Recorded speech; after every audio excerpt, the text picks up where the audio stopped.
Call to order the Town of Edisto Beach regular town council meeting of December the 10th, 2020 at 6 p.m. At this time, we're pleased to have Ms. Meyer with us, and she's going to lead us through the pledge of allegiance and invocation. I pledge allegiance to the flag of the United States of America, and to the republic for which it stands, one nation, under God, indivisible, with liberty and justice for all. Please feel free to join me in prayer. Dear Heavenly Father, we thank you for this day and for this special season of anticipation and preparation. Thank you for the privilege of living and serving in this special place. We come to you asking that you give us wisdom and strength to do the work set before us, to help us serve our residents well, to be your servant in all that we do. We ask these things in your precious name. Amen. Amen. Before we start on our regular agenda, council, we have a time-sensitive matter that needs to be added to the agenda. That being that we have Archie Livingston has just resigned from the TIE committee and I'm requesting your approval to go ahead and advertise this position so we'll have a person in place for their February meeting. Otherwise, it'll be lazy. Is there a motion? I move that we approve adding the TIE committee advertising to the agenda. Second. I have a motion second on the floor. Any comments? If not, under Roman numeral 7, that would be item C, TIE committee vacancy, permission to advertise. The other thing is under your, yeah.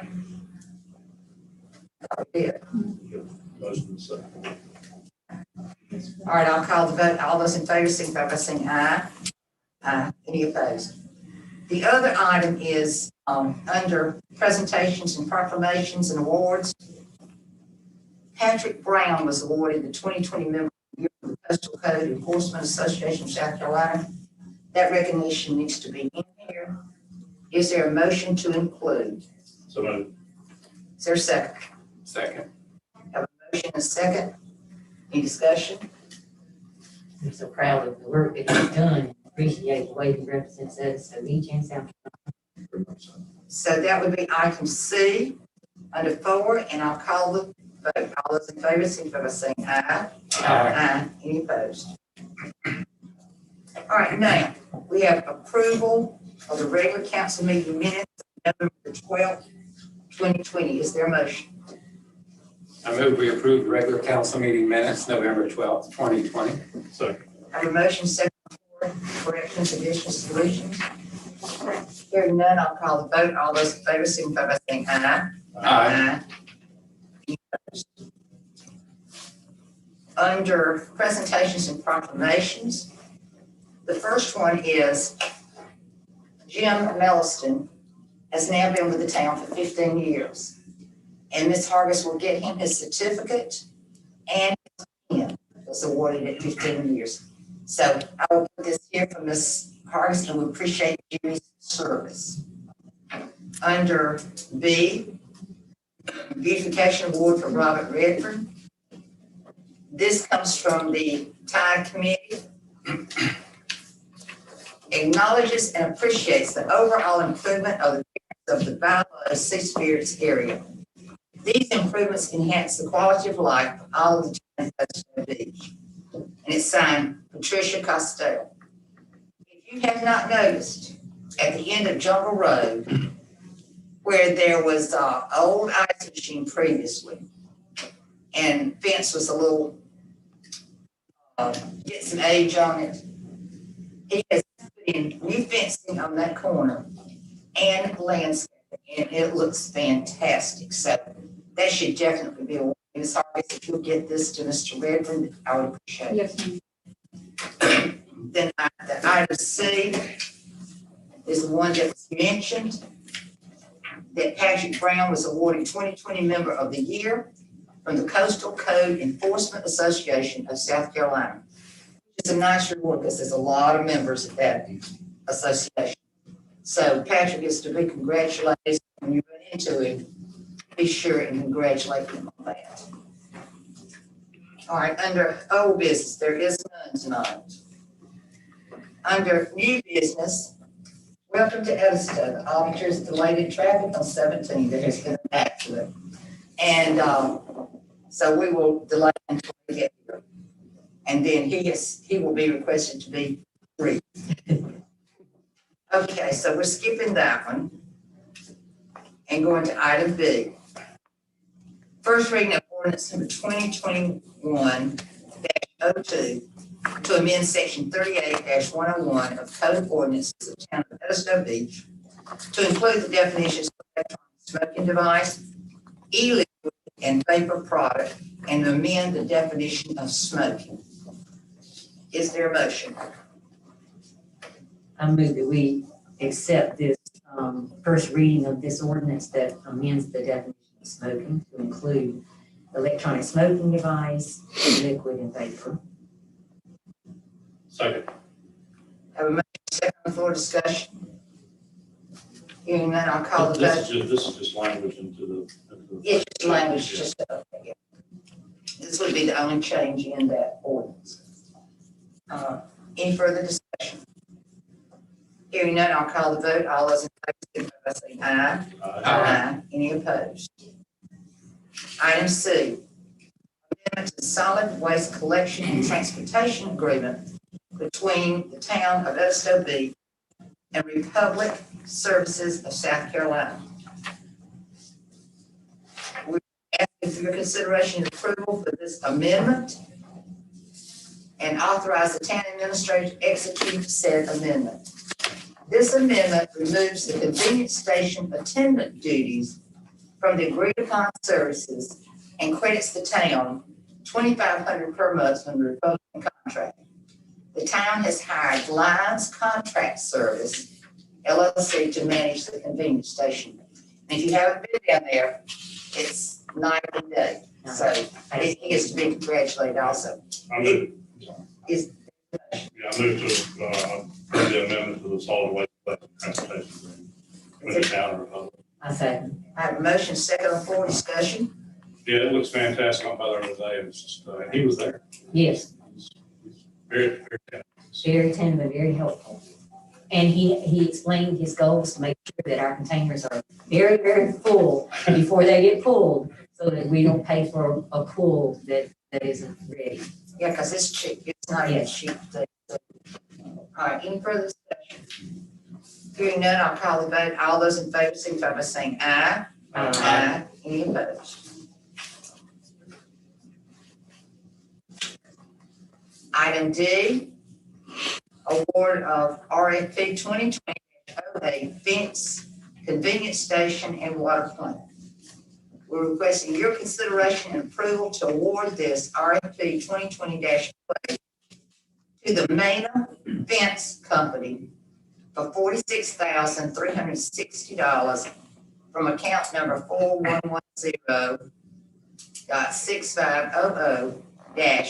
4110.6500-21380 and 5100-6500 in the amount of $24,980, and authorize the town administrator to negotiate and execute said agreement. Funds were budgeted in the financial year 2020-21 budget under capital projects. Is there a motion?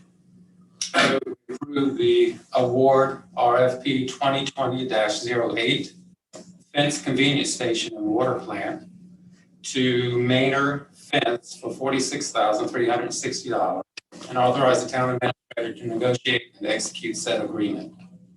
Is there a second? I second. I have a motion and a second on the floor. Discussion? Hearing none, I'll call the vote. All those in favor, signify by saying aye. Aye. Any opposed? Item E, emergency ordinance 2020-27, requiring that federal coverings be awarded in certain circumstances in the town of Edisto Beach during the COVID-19 public health emergency. We are looking to extend this emergency ordinance during the COVID-19 public health emergency. This emergency ordinance extends the face covering requirement for 60 days. If at any time situation improves or we have enough people vaccinated, we can immediately meet and withdraw it, just so you know. Is there a motion? I move that we approve the extension of the emergency ordinance requiring face coverings. Is there a second? Second. Discussion. In view of the rising numbers that are just getting higher and higher each week, I think that it's very wise of us to continue to look after our town by requiring these coverings. Anybody else? Hearing no further discussion, I'll call the vote. All those in favor, signify by saying aye. Aye. Aye. Any opposed? Item F, the 2007 general obligation bond refunding. Request council consideration and approval to initiate the 2007 general obligation bond refunding with the town's AA+ general obligation bond rating. If the town refunds this bond, the town will realize an approximately 12.8% savings on the remainder of the payments, which turns in 2037. This does not extend the term date of the original bond. The general obligation bond funded the purchase and improvements to Bay Creek Park, formerly known as Bell Buoy Park. Is there a motion? Move to approve the 2007 general obligation bond refund. I second. Have a motion and a second on the floor. Discussion. I need to do it before the rates get like that. Yes, while the rates are down, it needs to be done quickly. It's good, that's a good move, y'all. It is. It's Irish great move on the bond. yes, thank you, because this is a significant savings for our town. And I am so glad that we have an administrator who looks out for these kinds of opportunities and helps us grab them. Anybody else? Hearing no further discussion, I'll call the vote. All those in favor signify by saying aye. Aye. Any opposed? Item G, commercial sublease between the town of Edisto Beach and Edisto Art Guild. Is there a motion? Let me give you a little bit of explanation first. Request council consideration and approval of the commercial sublease between the town of Edisto Beach and Edisto Art Guild. This is a 2-year lease renewal of the Hammocks Room at the Civic Center. Pricing was adjusted to be consistent with the previous sublease agreements. Mr. Lewis Gentry has requested that the language in Article 4 be revised, allowing them to keep any proceeds they make in daily rentals of space in the Hammocks Room. Is there a motion? For the sake of discussion, I'll make a motion that we move the commercial sublease from the town of Edisto Beach. I second. All right, I have a motion and a second on the floor. Discussion. I would like to hear more about the proceeds that might come in to the Edisto Art Guild. In light of what the sublease limitations are within where we are with the Civic Center anyway, is that allowed? Can they do that? Or are we amending something we already have? The Civic Center is a very slippery slope for us. We know that. We have to be real careful that we're, in a level playing field with everybody else that's in the building. That's exactly what this. Right. We have an agreement currently in place with the chamber, and the language in this sublease agreement is the exact language that we have used for the chamber. One other thing too, if there is no charge for an art class, and this is going to lead to a question, but I want to make this statement first. If there's no charge for an art class, then that doesn't affect anything because it says in the agreement, business meetings, trainings, that type of thing. My question is this: if they have an event that's an art guild, grouping, and the only fee charged is for supplies, there's no recompense for the trainer, the teacher, or whatever else, how does that come into a burden? So you're saying the subleasing is being charged for supplies that are provided by the art guild, is what you're saying? No, what I'm saying is, let's say a person's going to teach a class on oil painting. Okay, Well, for them to complete that project, right, each one of them would need X amount of material specified. okay, If the person organizing the class buys all the supplies, and for each person, and they reimburse that person, how does that fit into it?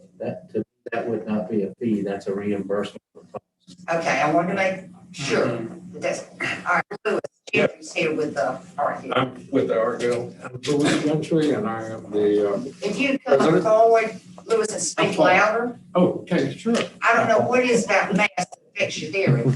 I don't know. But, oh, okay.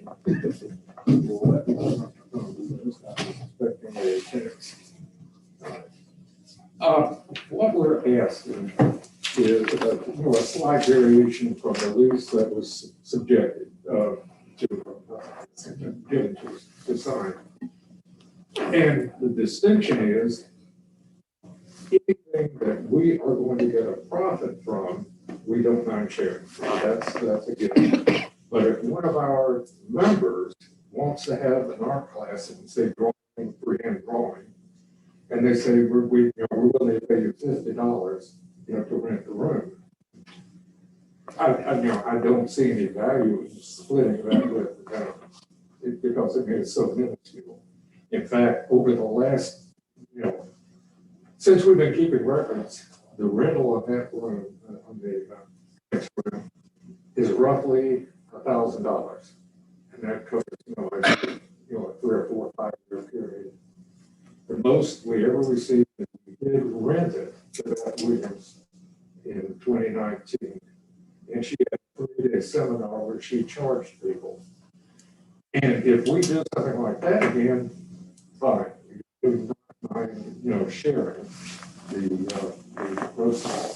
But if we want to have somebody just come in and do an art class, that is where the distinction comes.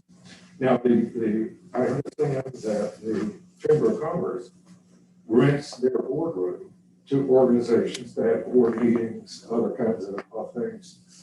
And, that has a different connotation than having a board, a member in the class. When you have a rental to that nature, do they sign an agreement with you about renting it, or is that just a word of mouth type thing? Bert, my question is, without that rental agreement or a lease agreement, would they actually be renting it or leasing it? Do you know what I'm saying? Yeah. Does that make sense? Yes, Is it a binding? What I'm saying is, it's not a legal rental or lease. oh, right, there's no lease agreement. So that being in mind, is it legal for us to ask for the 50% of that? That's my question. It is a lease, it's a use agreement, lease, whatever you want to call it, from them to whoever they're leasing it to. Lease type agreements that are under a year can be oral, verbal, don't have to be in writing. So it is a legal agreement from that standpoint. So to me, there's no distinction between, honestly, I would tell y'all need to have a use agreement that you need to have people sign because that's best practice. And probably Kelly can hook you up with one. But the fact that you don't have a use agreement doesn't make it a rental, whatever you want to call it. Yeah, it doesn't make it a Right, doesn't make it not legal. That's a double negative, but. Let me ask you one other question, Bert. Sure. I just want to make sure I'm clear on this. I'm Eugene Burt. Oh, I'm sorry. They're the lawyer. When we have the exercise classes, we, they get a very nominal fee, and they pay, what are they up to now, 15-20%? I would have to. I think it's- I'm not sure. It's a nominal. I think Yeah. it's 10%. It's 15, I believe. Yeah. So how does that fit into it? Okay, so that's a rate that is included in the rate schedule. So that would be different for me. That's not equivalent to what we're talking about here. Now, how y'all decide the percentages or what you want to do, you can use that as an Well, analysis. I'm not for changing the percentages. Right. Because that's the way to madness, is start making one rule for this person, another for that person, another for that. Right. You cannot do that. In all fairness, it has to be equitable across the line. So, Lewis, I think we've asked our questions. So at this time, unless you have something else to say, then, it will be time for council to take a vote. So, So let me make sure I'm clear. Yeah. That we're okay pursuing, it's not about the money, really. And for me, it's about making sure it's equitable. I don't want to go into another civic center issue because we, misstepped. So I'm going to make sure that we, Yeah, the language Kelly inserted, she rejected their proposed language in favor of language that was identical to the chamber lease.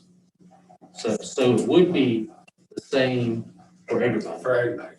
What we're voting on, correct? so we're It good. should be, I haven't seen it, I haven't seen what's in front of you, but that was what I was last given. Okay, Yes. why don't we just read that, just to be sure? go back to your, If I can find that part in my packet. it's, item 6G.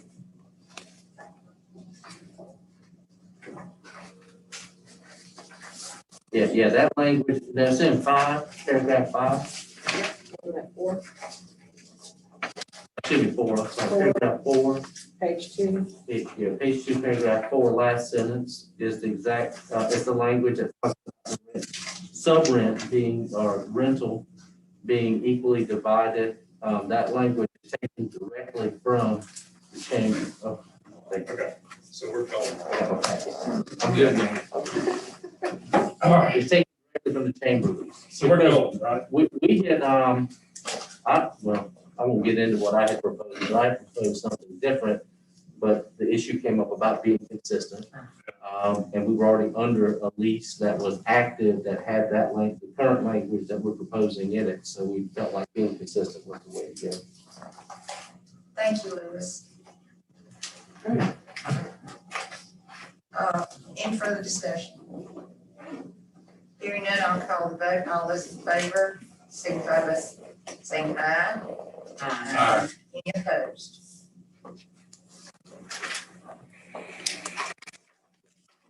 Item H,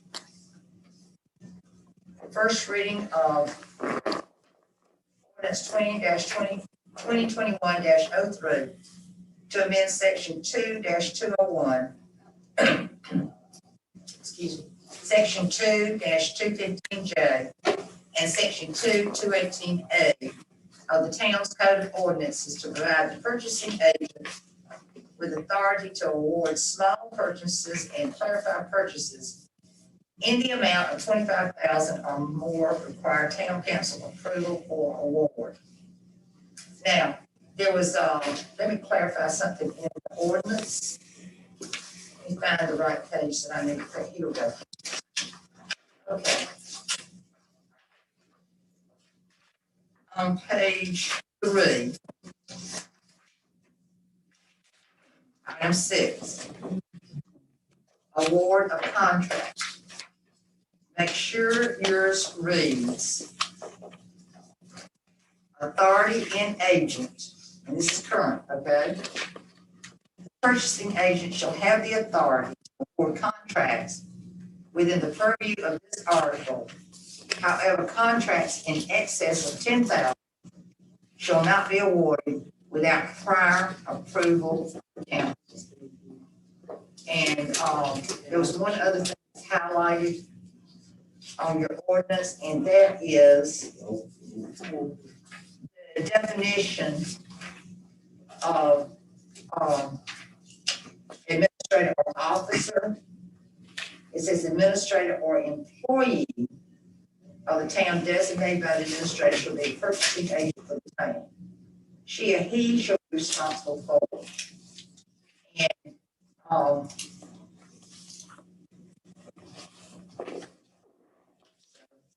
is there a motion from council?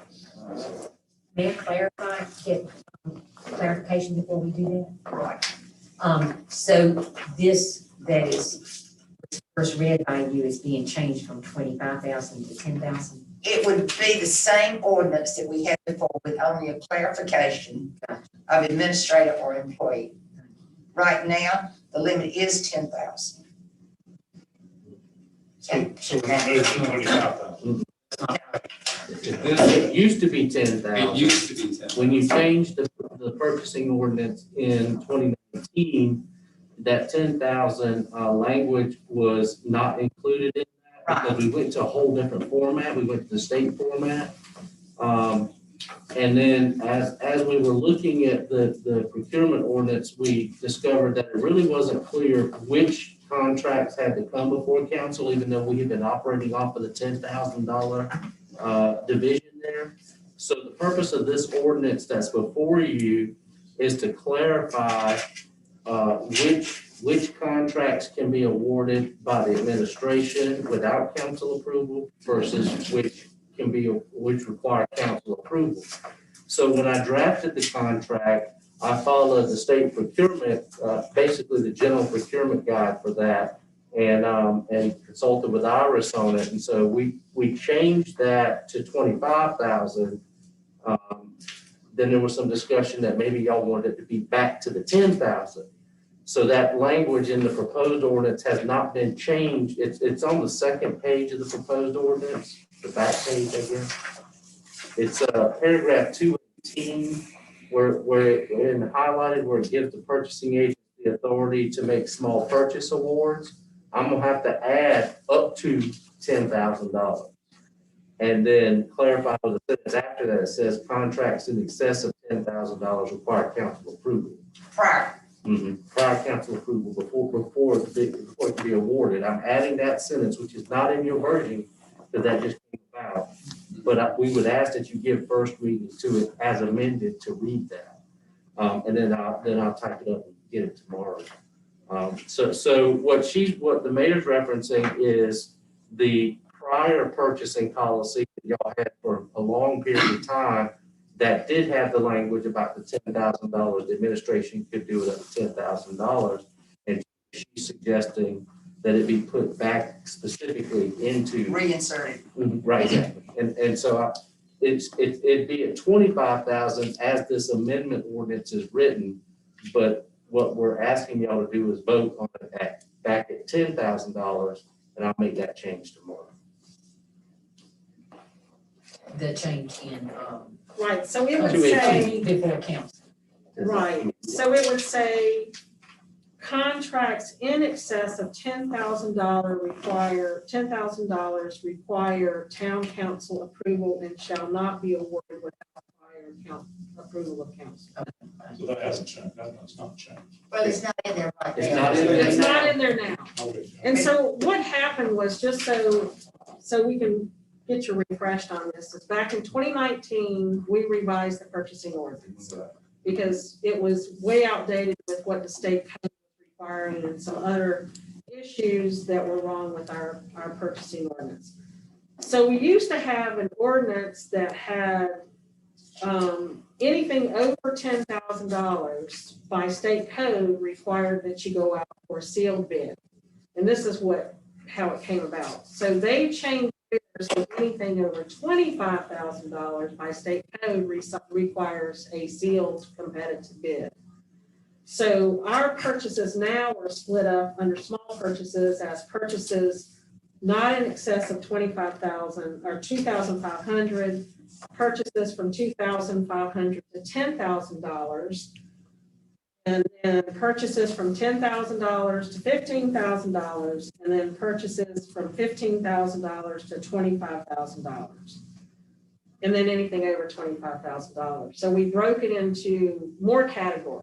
So to make this comparable to what we have, then anything above $10,000, which would be quotes, because it doesn't require a sealed competitive bid, will come to council for approval unless we've already gotten prior approval in the budget. So some things are in the budget that you approved that we do.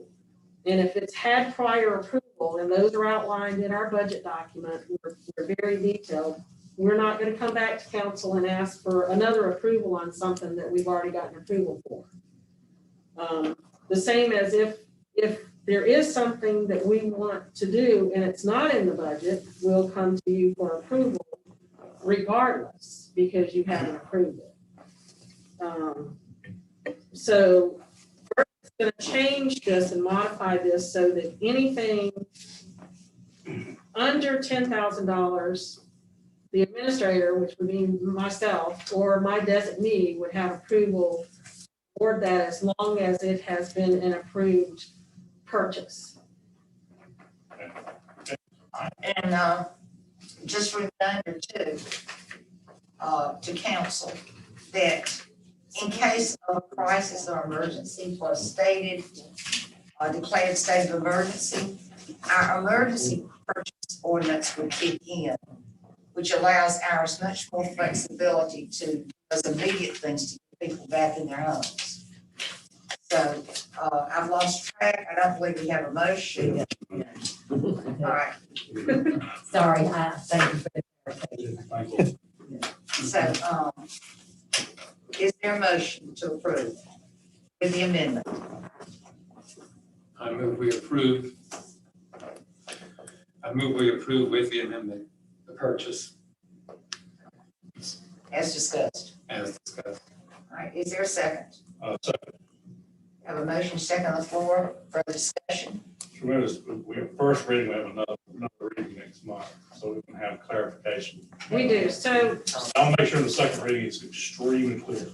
absolutely. So the changes would be the sentence that says the administrator or an officer of the town designated by the administrator would change to the administrator or an employee of the town. Okay. That is language that's been in our ordinance since 1987. Okay. And then also it would change the purchasing authority from 25,000 to 10,000 Okay. by the town administrator with prior approval by town council. Just want to get the second reading. Yes, sir. All right, I have a motion second on the floor for the discussion. Hearing none, I'll call the vote. All those in favor, signify by saying aye. Aye. Any opposed? If you'll let me finish three items right quick, then I'll call on our auditor who met our famous episode of traffic. So, one other question, did you meet a deer in addition? No, I did not, Mr. Mayor. You haven't had the full experience then. Well, I will tell you, we had about a half a dozen come to the door several days during our field work, so we have met them. All right, under committee vacancies, on the Water and Sewer Committee, we still have that vacancy. And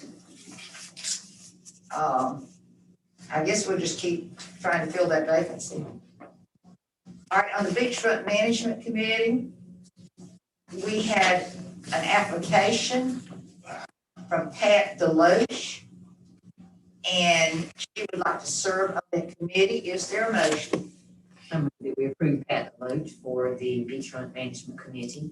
Second. I have a motion second on the floor, discussion. Hearing none, I'll call all those in favor, signify by saying aye. Aye. Any opposed? And at this point, remember, we added items, the tie committee. Okay. And, we approved adding that. Bert, do we need to vote on it again?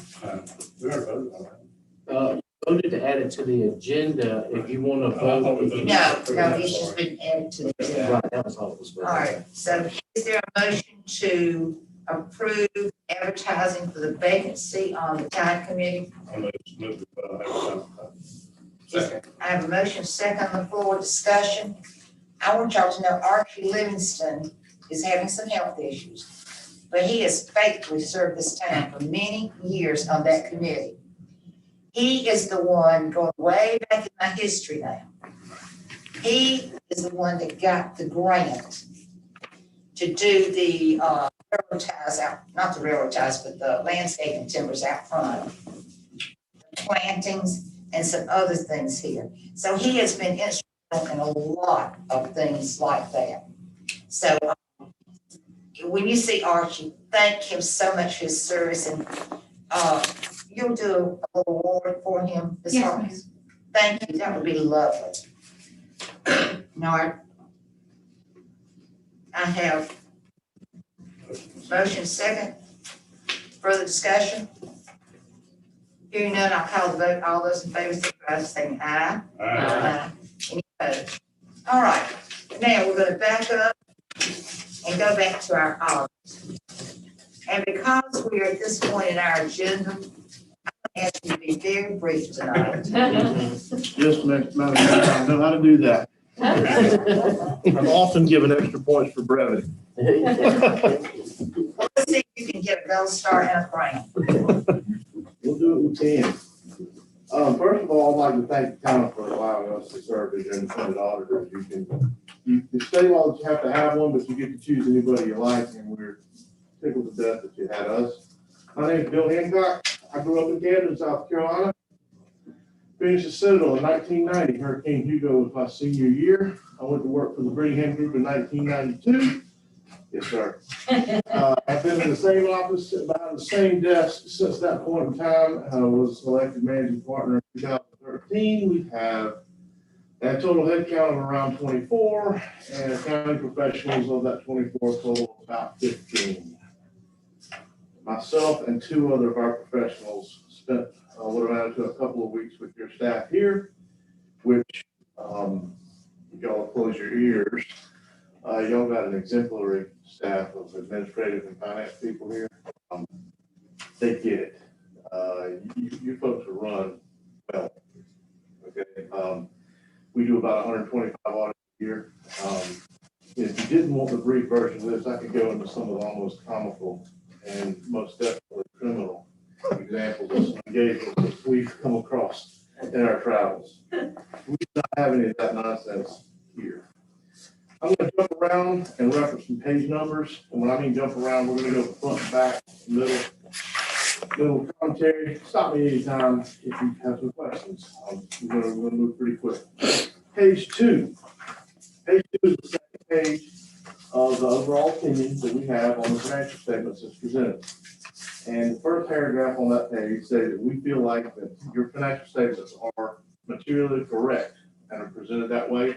And the user of the financial statements can rely on them to make decisions for whatever they would, for instance, credit decisions or decisions about governance and stewardship. Okay, you got an unmodified opinion, formerly known as a qualified opinion, also known as a clean opinion. Okay, let's go to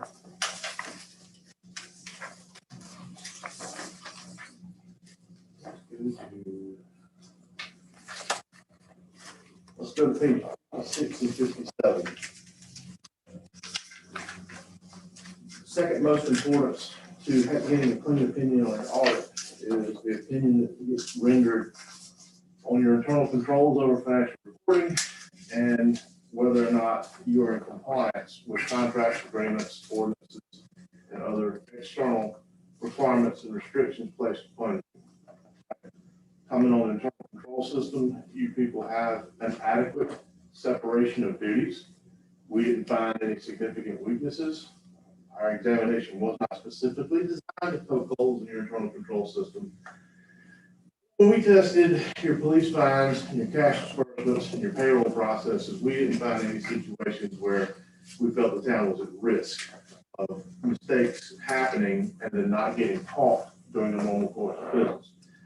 All the time. The question is, are they gonna get caught in the town's normal review process?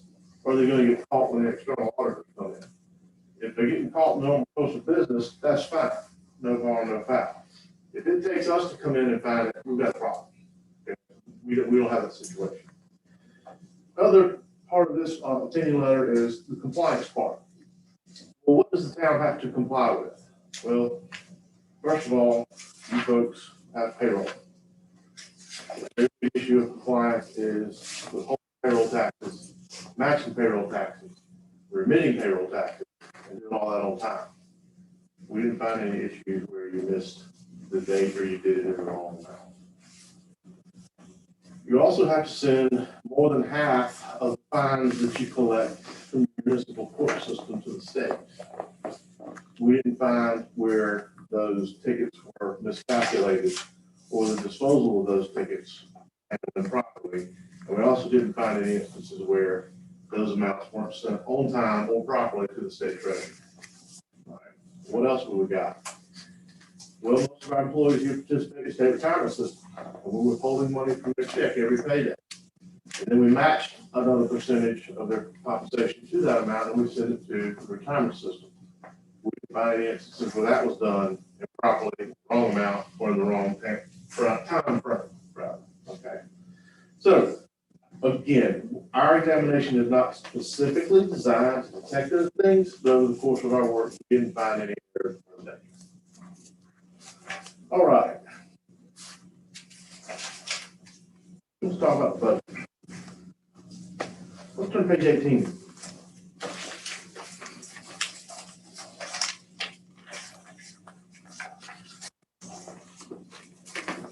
Page 18 is the financial statement that compares your budgeted revenues by source from the budgeted amount to the actual amount, and your expenditures comparing what was budgeted by to what was actually spent. As you can see, of the budget that was passed, the town had budgeted to spend $228,000 of its reserves. Right? I feel like it needs a little bit of explanation where, what do you mean the town has a budget deficit? No, the town intentionally passed the budget, whereas they were not projecting more or raising more fees and taxes. They strategically elected to use some of its reserves to fund the current year spending. Okay, clear on that. So we look at the variance, where a positive variance means that you got more revenue than you thought you would, or you spent less than you would in expenses. You can see by source and by department how we went. You can't really have a whole lot of control over your revenues. Your police force writes tickets. You have business licenses. You have your local option sales taxes, so forth. Those are pretty predictable. They're pretty steady. And unless something major happens to interrupt those streams, you can pretty much guess what they'll do. You do have discretion on the expense side of it. You can see that every single department that you had a positive variance, meaning they spent less than their budget allocation was, save the capital outlay. Capital outlay is a little different. Typically, capital outlay comes when something big breaks, or something big needs replacing, or something big needs to be added. All right. When we made an estimate of $235,000, we actually spent $117,000 more than that. Folks were just discussing the approval that had to take place on the spending amounts. Well, I take very seriously that a $100,000 piece of equipment was bought by this town without a prior approval of this body. Okay. We ended up with a positive variance on the year of, you ended up with a net surplus for the year of $289,000. And so, well, is that good or is that bad? Well, let's put some perspective to that. You had a $289,000 surplus on a $3.7 million spending budget. You get pretty close. It's hard to get much closer to that for a percentage. To go over or under inside of that's probably typically what you want to do. All right. Well, the next thing that we'll talk about is if you pay attention, you read about unfunded pension liability of the South Carolina Retirement System. Everybody know what we're talking about? Oh, yeah. It's a big concern. We got the confluence of different guidance. Do we listen to and follow accounting reporting guidance, or do we follow what the Constitution of the State of South Carolina says? Well, we're issuing a financial statement, so this has to follow reporting guidance. So let's look at the state constitution, what it says. It says that the general fund of the state will provide for shortfalls, pension plan. I read that and I said, hey, this doesn't belong on this financial statement. But then I read it again, it said pay for it, it said it would provide for it. How do they provide for it? Charge us. They told you had to pay more money. Problem solved. Those guys at Main and Gervais got to figure out all that. Let's go to page 42.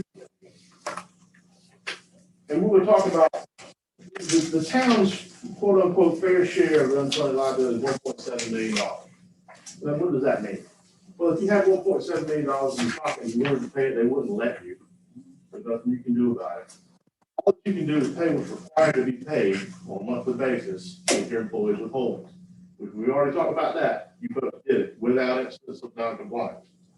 So when we talk about an unfunded liability, we talk about the pool of assets and what it's expected to be worth at some point in time compared to what's estimated to be the future amount of dollars that are going to be needed to pay the benefits. And for the amount of the benefits payments we expect to be, to the extent that that exceeds what we expect the assets to be worth, that's the deficit, right? Well, let's talk about some of the things that goes into predicting what those future payments are going to be. Are y'all on page 42? All right. The state through FEMA hire actuaries, and they said the actuaries, and those actuaries are the only people accountants get picked on and call nerds. Okay, we're pretty bad, they're worse when it comes to that. But in their wisdom, you'll see in that first table, everybody that works for the state of South Carolina or any political subdivision of it's getting a 3% to 12.5% raise every year that they work here. Good news, isn't it, ours? Is that what you got every year? No? If you're a police officer, you're only going to get between 3.5% and 9.5%. So, interesting. So, if they're expecting everybody to get a 3 to 12.5% raise every single year, does that put up the projected amount of cash that's going to need to pay these obligations? So, it's pushing that up. It could be argued that maybe that's a little excessive. We'll put that aside just for a second. The next table is even more telling. The 2016 PRSC, Public Retiree of South Carolina, and males, the first category is educators. And I think I can agree with this. They're saying if you're a male educator in the state of South Carolina, you're going to have a life expectancy multiplier of 92%. In other words, if the average teacher is going to live to be 80, you're only going to make it 72. But in South Carolina, we love barbecue and sweet tea. That gives us diabetes, tears up our kidneys, blood pressure, heart disease, you name it. But if you're a female teacher, you can live almost as long as you're supposed to, a 98% multiplier. Here's where it gets curious. The third category of employees being public safety and firefighters, highway patrolmen, police officers, firefighters, some EMS personnel. Good news. Those folks aren't going to live to 80. They're all going to live to be 100. High-risk profession. Well, okay, we'll leave it there. If you were a female fighting fires or participating in law enforcement, you're going to live to be 88. because there's a 111% multiplier on it. Now, when we put a multiplier of 125% on our entire fire safety personnel group and our entire bunch of law enforcement, does that raise the amount that we're gonna pay in the future or lower? So coming back to 1.7 million, this has no straight here. I submit to you, there's some factors here that we might not all be able to agree on why the difference is as big as they are stating it to be. All right, everybody understand that? Okay. Good. All right, one last thing I want to touch on. Folks ask me questions at any point in time here. Go on to page, let's go to page 51. You folks run a water and sewer system. You folks have borrowed money to pay for the building of the infrastructure of that water and sewer system. When you borrowed that money, you entered into several covenants with the folks that need that money, the bondholders. One of those covenants is called a debt service coverage ratio. In other words, you have to take your operating income, add back your depreciation, and divide that by what your operating expenses are to come up with a ratio. You folks are currently operating under a covenant of 1.2 or greater. It's best practice in many cases at 1.6 or greater, meaning you've got 1.6 times the cash needed just to make the debt. That makes your bondholders happy. At the end of 2020, your ratio was 2.55. Healthy. Not excessive, but your bondholders should be happy with that.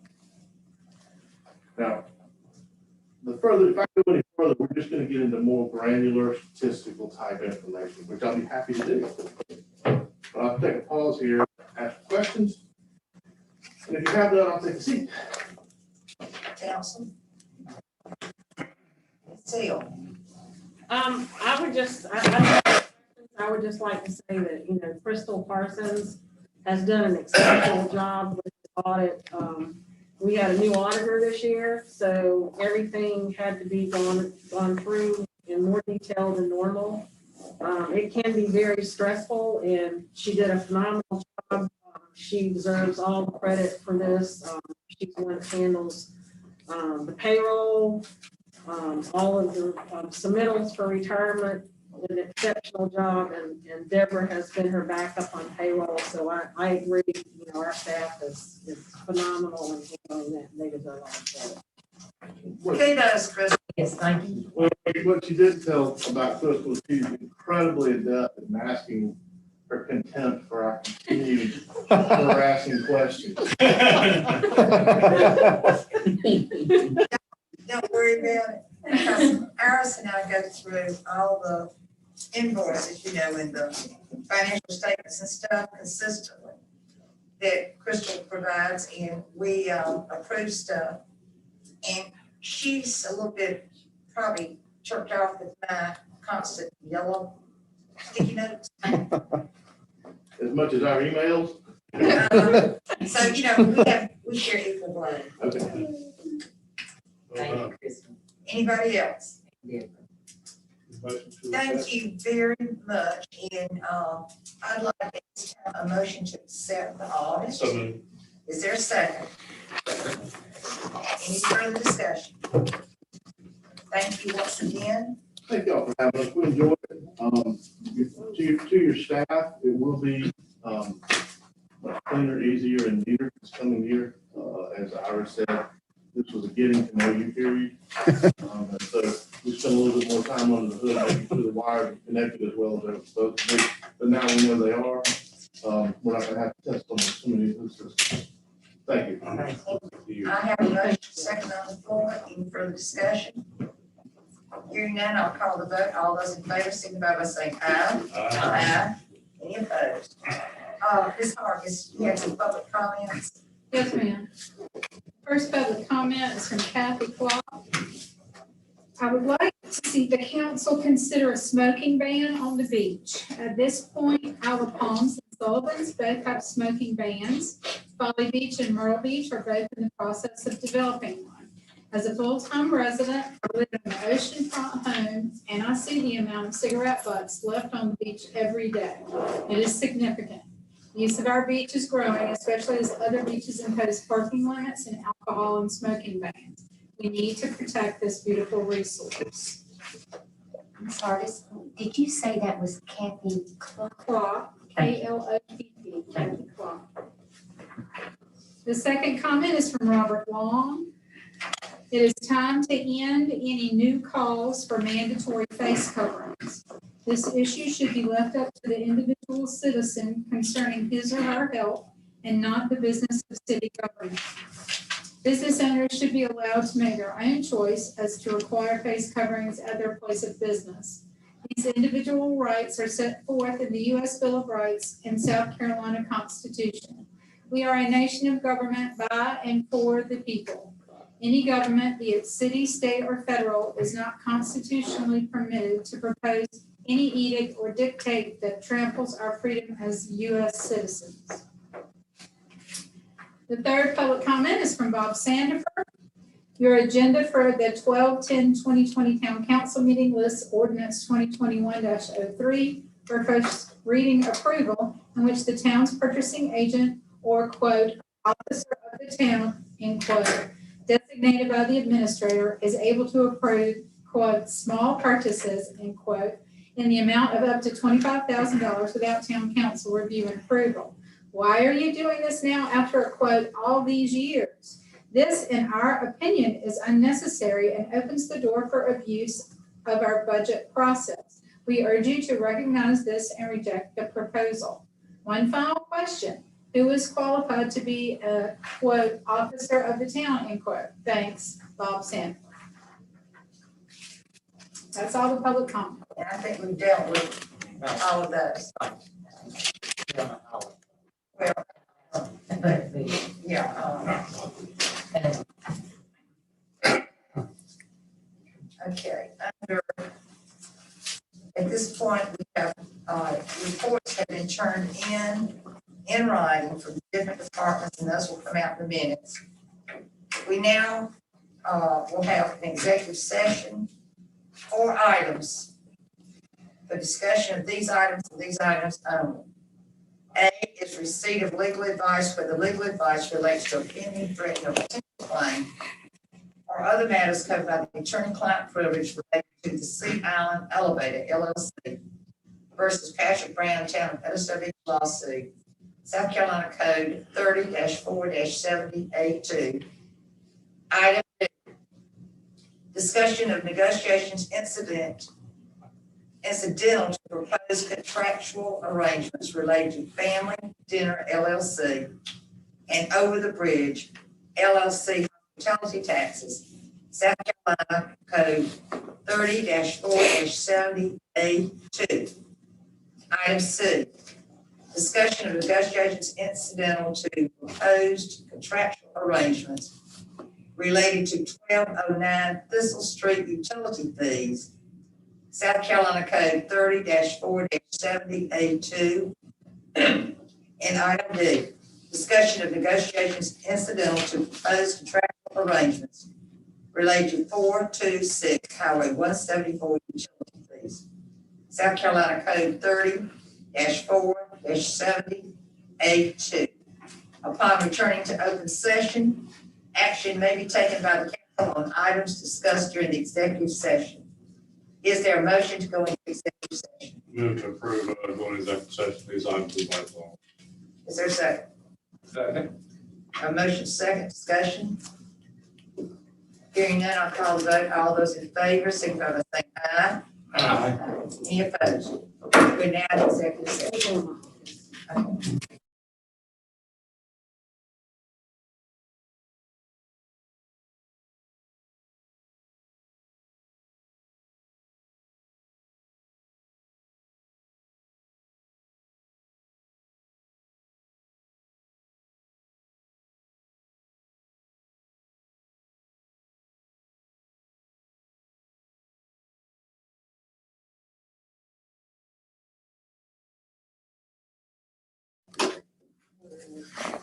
Okay.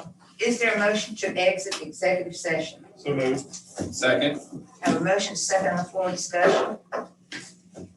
Hearing none, I'll call the vote. There is no action required on any of the matters discussed during the executive session. Is there a motion to, We didn't get a We got to vote. I'm sorry, exit. have a motion second. I'll call the vote. All those in favor signify by saying aye. Aye. Aye. Any opposed? No action needs to be taken by any matter discussed in executive session tonight. I will now entertain a motion to adjourn. So Second. Have a motion second to adjourn. I'll call the vote. All those in favor signify by saying aye. Aye. Aye. Any opposed? We're adjourned.